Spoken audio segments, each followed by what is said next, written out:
আসসালামু আলাইকুম। কিছু বিষয় গুরুত্বপূর্ণ, তাই আজকের এই ক্লিপটি দয়া করে সকল রাজনৈতিক দল একদম নিরপেক্ষ হিসাবেই এবং গণতান্ত্রিক ধারায় মুভমেন্টটি কিন্তু নেওয়ার চেষ্টা করবেন। আজকে গত 2 দিন ধরে দেখতেছি যে এনসিপিতে যোগদান নিয়ে অনেকেই এনসিপিতে যোগ দিচ্ছে এবং সেই যোগদান কর্মসূচির অনুষ্ঠান হতেছে। এটা কিন্তু আসলে এটা কোনো বিষয়ই না। এটাকে নিয়ে এই নেগলেন্সি অ্যাগ্রেসিভ হওয়ার মতো কোনো বিষয়ই না। কারণ হচ্ছে দল, গণতান্ত্রিক রাষ্ট্রে দল করা, রাজনীতি করা, বিভিন্ন দলে হয়ে রাজনীতি করা, দল পরিবর্তন করা, এটা একদম সিম্পল বিষয়। তো এই বিষয়টাকে একজন রাজনীতিবিদ হিসাবে বাংলাদেশ মোরাল ডেমোক্রেটিক পার্টির পক্ষ থেকে আমি অবশ্যই সুন্দর এবং সমীচীন হিসাবেই গ্রহণ করতেছি।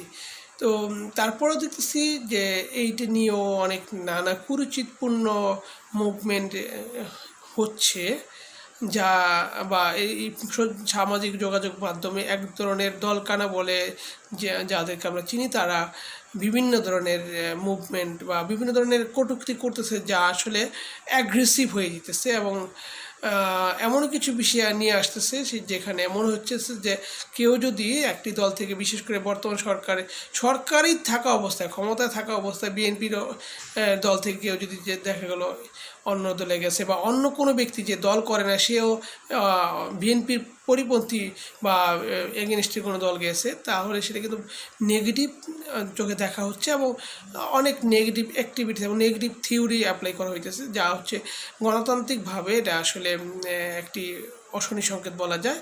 এটা থেকে বের হয়ে আসতে হবে।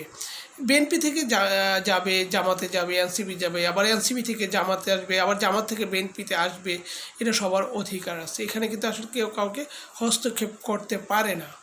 তো আসলে আমি মনে করব যারা এই যে ফেসবুক মিডিয়া, সামাজিক যোগাযোগ মাধ্যমে এই বিষয়গুলো নিয়ে কুরুচিপূর্ণ মন্তব্য করে উস্কে দিতেছে, তারা আসলে কখনই একটি দলের ভালো চায় না। তারা যেই দলের পক্ষে কথা বলতেছে মূলত সেই দলেরই ক্ষতি হইতেছে।